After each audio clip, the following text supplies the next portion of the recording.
Señoritas y señores del tercer bachillerato ECO, bienvenidas, bienvenidos todos a la clase de hoy correspondiente al día 15 de junio del 2022. Una clase un poco diferente, un poco atípica para nuestro año lectivo.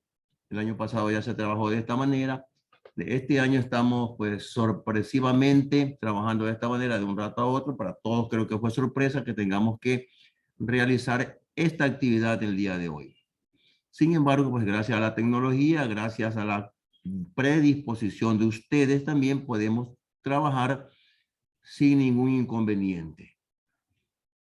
Si hay algún inconveniente de sonido, de imagen, de lo que sea, pues me lo hacen conocer para ver de qué manera lo solucionamos de inmediato. Tenemos 2 horas seguidas y como ustedes saben, Zoom gratuito, que es el que estoy utilizando, me da solamente 40 minutos para poder estar con ustedes.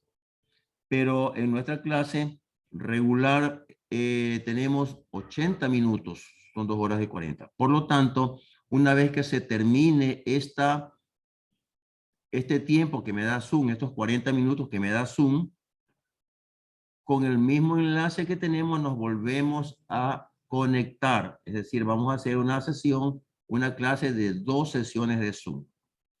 ¿Sí? Entonces, con eso, pues entonces comencemos a ver la clase de hoy. Recuerden, se nos termina esto. Cierro la sesión porque se me termina el tiempo y luego con el mismo enlace volvemos a ingresar. Habíamos estado trabajando con varios temas y esta clase no voy a dar ningún tema nuevo. Yo tengo aquí, señor Cruz, gracias por tener su cámara encendida. Gracias. Les decía que no voy a dar un tema nuevo. No voy a dar ningún tema nuevo porque hasta que nos adaptemos un poquito a trabajar acá, no sé si algunos, si todos ustedes ya están conectados, déjame ver, tengo 26 conectados, faltan algunos. Entonces lo que voy a hacer es, a reforzar temas que ya hemos visto. No digo solamente el tema último, sino todos los temas que ya hemos visto. Señorita Gaibor, buenos días. ¿Tiene alguna pregunta? Melina Gaibor tenía la mano levantada. Melina. Señorita Gaibor, no la escuchamos. Si acaso está hablando, no la escuchamos.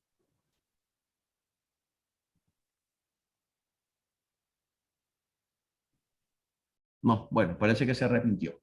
Bien, como le decía, vamos a revisar todos aquellos contenidos que en clases anteriores hemos practicado.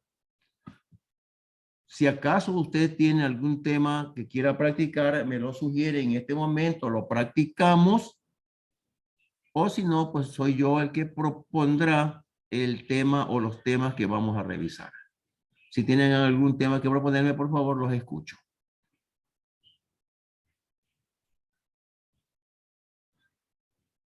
¿Nadie se decide a proponer un tema? Bueno, no hay problema. Yo tengo acá, ya visto qué es lo que vamos a reforzar, a practicar el día de hoy hasta que nos volvamos a encontrar en clase presencial. Ojalá sea pronto, ojalá sea en esta semana misma. Una de las cosas que estábamos trabajando y que no quedó muy clara y que viene siendo un tema que los compañeros de otros paralelos me han pedido que refuerce son las operaciones con funciones definidas por tramos. Melina Gaibor, buenos días.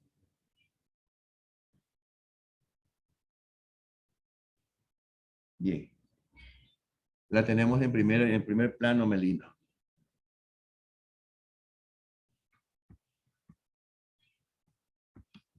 Bueno, me confirma por favor si se está viendo, este ejercicio que tengo planteado aquí para poder resolver. Sí, profe, sí se ve. ¿Qué es lo que vamos a hacer con esto? creo que es un tema que vale la pena repetirlo, reforzarlo, practicarlo nuevamente, por cuanto es un tema diferente. Este tema o este procedimiento es algo que ustedes no lo vieron anteriormente, por eso yo creo conveniente reforzar un poquito más.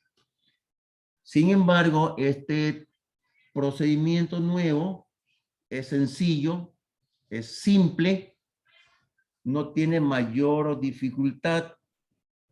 Es un método mixto, digamos así, porque necesito una parte gráfica y una parte analítica, una parte operacional. Vamos a ver qué pasa si a mí me proponen sumar f más g y todo esto pues de x. Si me dicen que haga esta suma, haga esta operación, o si fuera en vez de suma, fuera resta o multiplicación o división, eso no tiene ninguna diferencia con el procedimiento que voy a hacer. Si tengo que sumar, sumo, si tengo que multiplicar, multiplico, si tengo que restar, resto, y así por el estilo.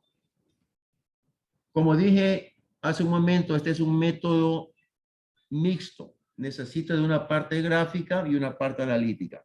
Lo primero que voy a hacer es graficar rectas numéricas que me representen a cada una de las funciones, a la función f, a la función g, y por último, esta recta que acabo de trazar me está representando la función f. Voy a trazar una recta que me represente a la función g, que es la de acá, y tengo que anotar esta parte que estoy anotando si es indispensable para saber quién es quién. Por último, voy a anotar una recta donde voy a escribir la respuesta de la operación de estas dos funciones. Como la operación que voy a hacer es f más g, pues entonces aquí escribo f más g de x. Por ahí ya está el asunto bastante avanzado. Voy a trabajar en la recta que representa a f de x. Por lo tanto, aquí lo que voy a anotar es lo que está en f de x. Para ello, lo primero que tengo que hacer es ubicar, identificar el dominio de esta función. El dominio es la parte que queda a la derecha del punto y coma. Todo esto que acabo de encerrar. Este es el dominio de esta función. Este dominio lo voy a anotar en la recta. Este dominio lo anoto en la recta que representa a f de x. Para ello identifico qué valores tengo. En este caso solamente tengo el número 2. Pero pueden haber varios valores. 2, 3, 4, 5 valores, dependiendo de qué forma tenga la función f. Como aquí tengo solamente el número 2, yo voy a anotar el número 2. Convenientemente lo voy a anotar por aquí. Por aquí. El número 2. En este número 2 voy a verificar los intervalos. Aquí tengo un intervalo hacia la izquierda y otro hacia la derecha. Aquellos valores de x que son mayores o iguales que 2. Mayores o iguales que 2 van hacia la derecha y como dice iguales utilizo un corchete hacia la derecha.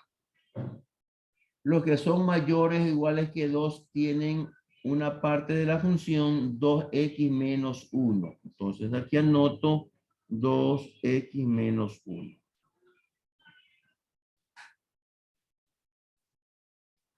Para aquellos valores de x que son menores que 2, entonces utilizo un paréntesis. Los menores que 2 van hacia la izquierda y esos son una parte de x al cuadrado menos 3. X al cuadrado menos 3. He trabajado ya con la función f. Este mismo procedimiento lo repito con la función g. Entonces, para ello voy a identificar el dominio de la función g.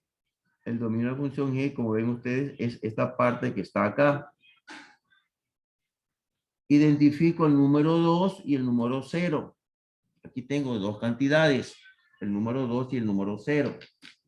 El número 2 debe estar a la misma altura que el número 2 anterior, de la recta anterior. Para ello, yo voy a utilizar una recta de líneas entrecortadas, así para indicar que en esta recta va a estar el número 2 aquí y aquí también va a estar el número 2. El 0. Esta vez el 0 no lo puedo ubicar en ninguna parte que no, o sea, no donde yo quiera, sino de acuerdo a donde se encuentra el número 2. No puedo ubicar el 0 acá porque el 0 nunca se encuentra después del 2. El 0 se encuentra antes del 2. Es decir, yo bien puedo ubicar el 0 por aquí. Por ahí. Una vez que ubico el 0, también pues tengo que, puede ser, es conveniente más bien trazar estas líneas entrecortadas para saber que a esta altura se encuentra el número 0 en las tres rectas numéricas. Falta de anotar los intervalos y me vengo aquí a la función. Los valores de x que son mayores o iguales que 2.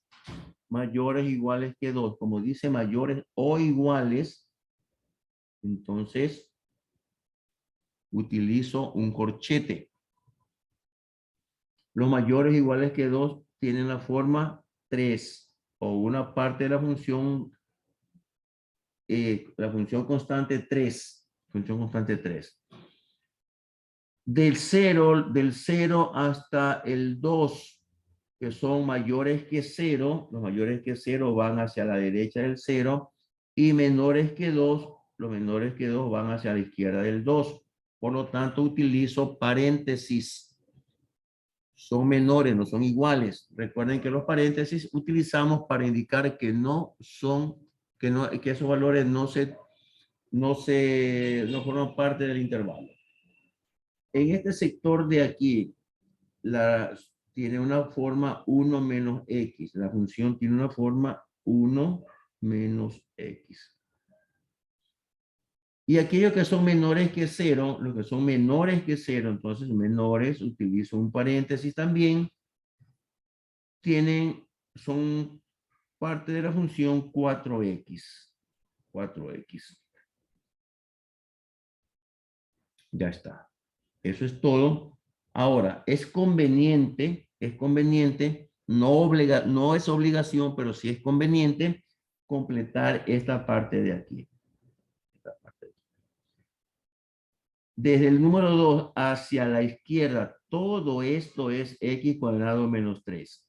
Todo es x cuadrado menos 3. Es decir, de aquí hasta acá es x cuadrado menos 3 y de este punto hacia acá sigue siendo x cuadrado menos 3. Ya tengo completado todos los valores. Lo único que tengo que hacer ahora es hacer la suma correspondiente. En este intervalo, la suma vendría a ser x cuadrado más, ya para ir ordenando el asunto, más 4x menos 3. ¿Sí? Y aquí tenemos un paréntesis, entonces aquí viene un paréntesis. Para el siguiente intervalo, tengo x cuadrado menos x, ya ordenando, menos 3 más 1, menos 2. Y aquí tengo un paréntesis, solamente es cuestión de bajar el paréntesis, y acá tengo paréntesis y paréntesis, paréntesis. Si tenemos dos paréntesis, la respuesta va a haber paréntesis. Si tenemos dos corchetes, en la respuesta va a haber corchete. Pero si uno es paréntesis y el otro es corchete, predomina el corchete. Predomina el corchete. Y en la parte que está acá, en el tercer intervalo, tenemos que la función es 2x menos 3, menos 1 y más 3 es más 2. ¿Qué intervalo es? Corchete y corchete, pues es corchete. Recuerden que si tenemos en la misma vertical un paréntesis y un corchete, predomina el corchete, es decir, el punto cerrado predomina. Estamos ya terminando el ejercicio, ya hemos prácticamente terminado el ejercicio, ahora solamente nos queda cambiar de la forma gráfica a la forma matemática, digamos aquí. Entonces yo voy a expresarlo como f más g de x igual y abro llaves. En estas llaves voy a anotar estos tres intervalos. Este intervalo, el de aquí y el de acá. Si lo anoto de manera ordenada, pues mucho mejor. Comencemos. X cuadrado más 4x menos 3 es para aquellos valores de x, para aquellos valores de x que son menores que 0. Van a la izquierda del 0, entonces son menores que el 0. Luego tenemos x cuadrado menos x menos 2 para aquellos valores de x que se encuentran entre el 0 y el 2. Entonces la x va a estar entre el 0 y el 2. Observen que la x se encuentra en medio. La x se encuentra entre el 0 y el 2. Y por último tengo 2x más 2 para aquellos valores de x que son mayores que 0. No tengo, perdón, mayores o iguales porque tengo un corchete. Aquellos valores que son mayores o iguales que 2. Y con esto habré terminado el ejercicio. Si alguien tiene alguna pregunta, por favor me la hace. Si alguien por ahí puede que me haya confundido en algo y me equivoqué, pues me hace la corrección. Profe, ¿puede subir la hoja un poco? Por favor? ¿Cómo? ¿Puede subir la hoja un poco? A ver, ¿subirla así o así? ¿Qué me No, dice? no, así, gracias. ¿Así? No, no, no. ¿Así? ¿Hasta Sí, ahí? sí, gracias. Ya.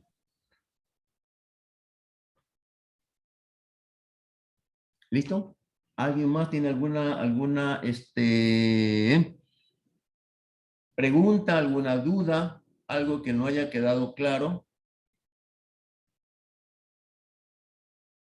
Bueno, parece que está claro. A pesar que esto ya lo repetimos, ya lo practicamos en clase y como digo, no es difícil.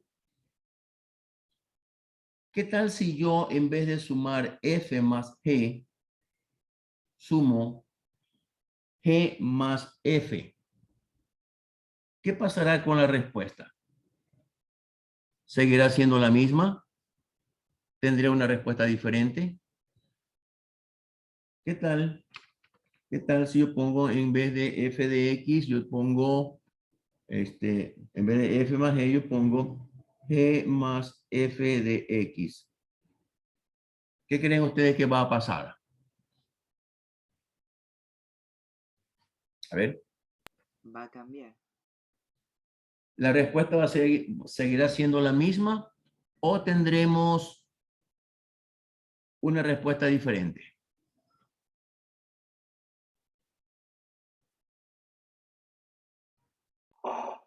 Yo creo que la misma. Cree que la misma. Bueno, cree que la misma. Entonces, ¿alguien más que opine? ¿Alguien más?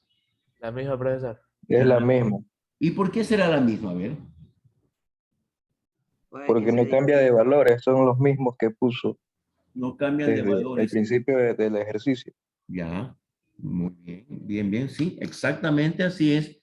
Si yo cambio el orden de f más g a g más f, voy a obtener exactamente la misma respuesta.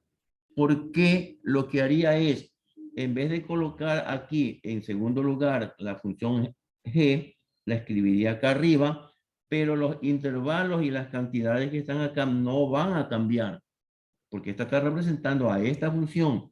Y si la cambio de lugar, no va a ser una función diferente, va a seguir siendo la misma. La función f tendría que escribirla acá abajo, pero los valores tanto de los intervalos como de las funciones no cambian. Por lo tanto, tendría prácticamente lo mismo y al hacer la suma tendría exactamente lo mismo. Con esto podemos darnos cuenta o verificar que la suma de funciones definidas por tramos cumple también con la propiedad conmutativa que tiene la suma. Es decir, si cambiamos el orden de los factores, el orden de los sumando, porque estamos en suma, si cambiamos el orden de los sumandos, pues la suma total no cambia. Se mantiene esa propiedad. Bien. ¿Algún tema diferente a este que quieran que practiquemos? ¿Qué tal si practicamos composición de funciones? Las operaciones con funciones son sencillas. Vamos a practicar un poquito de composición de funciones que también son sencillas, pero a ustedes a veces se les hace un poquito complicado el hecho de que no manejan bien el asunto algebraico. No suelen, no saben resolver un producto notable, a veces no saben sumar fracciones, entonces yo creo conveniente tener que practicar un poco más. ¿Sí? Vamos a trabajar ahora con una composición de funciones. Para ello voy a plantear aquí la función f de x igual 1 sobre 1 más x al cuadrado y la función g de x igual 1 sobre x. Nada más. No sé, a ver, ahora sí se está viendo. Ahora sí se está viendo.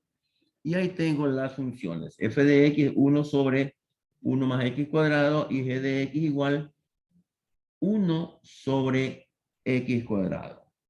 Perdón, 1 sobre x nada más.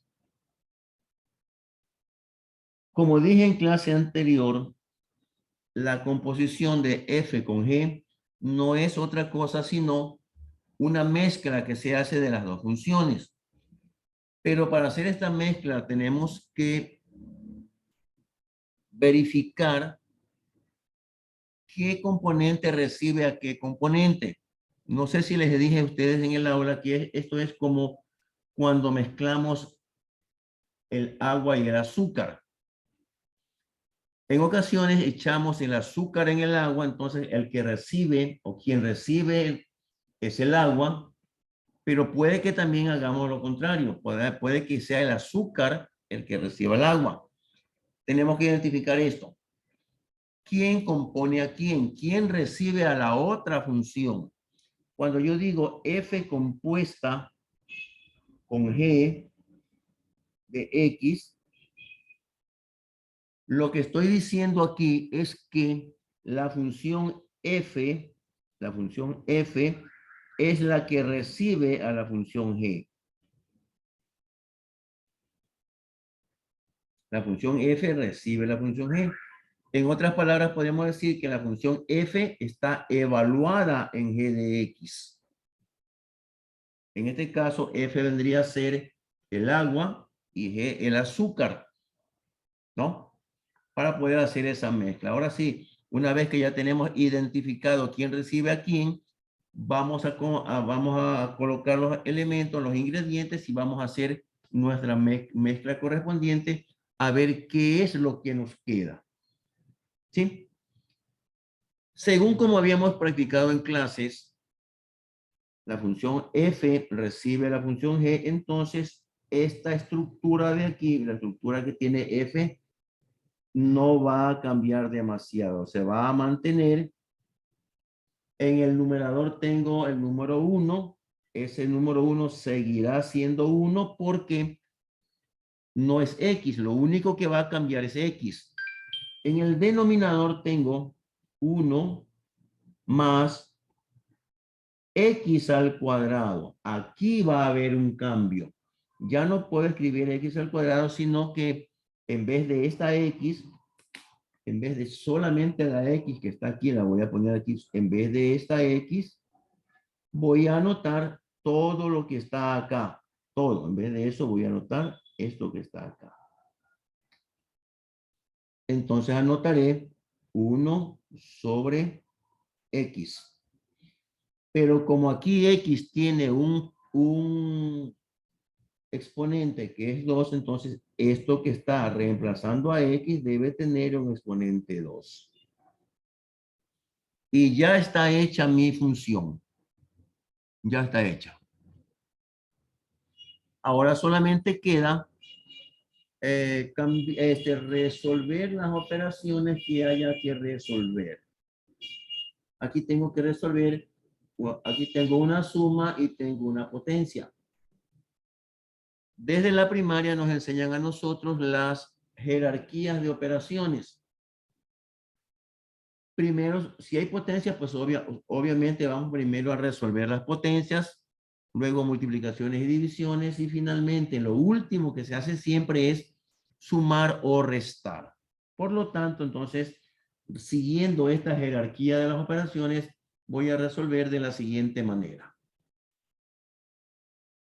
El 1 no tiene nada que resolverse.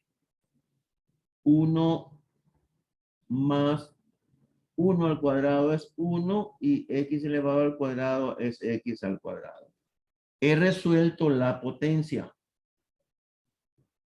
La potenciación, más bien, porque la operación se llama potenciación. En este denominador hay una operación que resolver. Es una suma de fracciones. Es una suma de fracciones. Voy a sumar fracciones tal y como nos enseñaron en la primaria. Entonces voy a hacer de esta manera.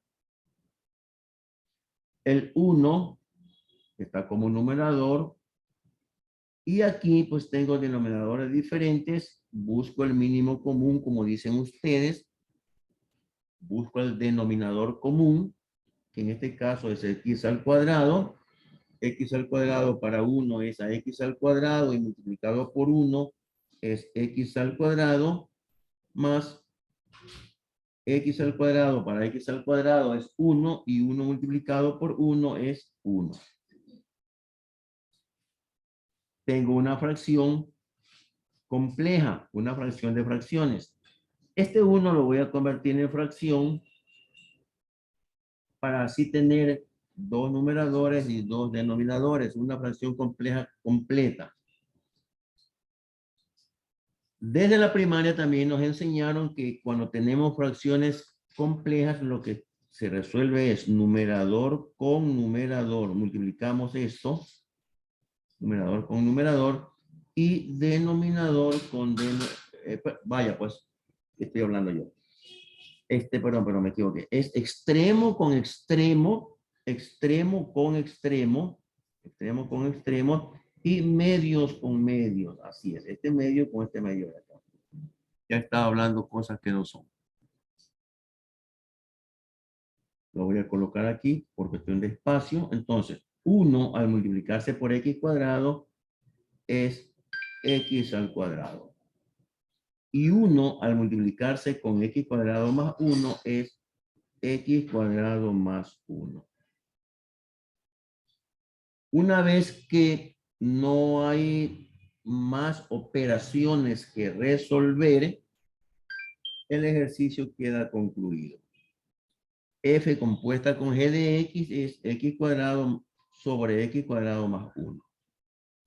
Por si acaso a alguien esté tentado de simplificar x cuadrado con x cuadrado, eso no es posible. Recuerden que no podemos simplificar si en el numerador o en el denominador hay signos más o menos, si hay sumas o restas, mejor dicho, si hay sumas o restas. Eso es lo correcto. No podemos simplificar si en el numerador o en el denominador hay sumas o restas. ¿De acuerdo? ¿Alguna pregunta respecto a esto?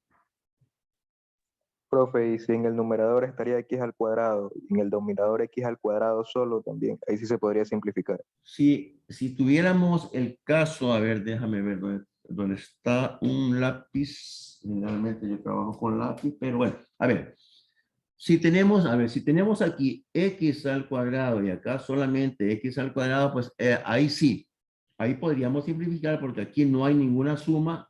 Acá tampoco. X al cuadrado con x al cuadrado se simplifica y queda 1. Otra cosa que ustedes cometen como error es que si simplifican x al cuadrado con x al cuadrado, aquí ponen 0. No. En la división, al simplificar, no me queda 0. La división que queda 0 es únicamente cuando tenemos 0 dividido para algo. Pero en una simplificación no queda 0. Cuidado, esto es un error. X al cuadrado dividido para x al cuadrado va a quedar 1. Hay una propiedad que dice una cantidad dividida para sí misma es igual a 1. Por ejemplo, 2 dividido para 2 es a 1. Cuidadito con cometer este error. ¿Sí? ¿Alguna otra pregunta? No hay preguntas. Bueno, mira, la sesión se me está terminando. Voy a cerrar esto y nos volvemos a conectar con el mismo enlace para poder continuar con la clase que, según nuestro horario, es de 2 horas continuas. ¿De acuerdo? Bien, entonces termino esto y nos volvemos a conectar de inmediato.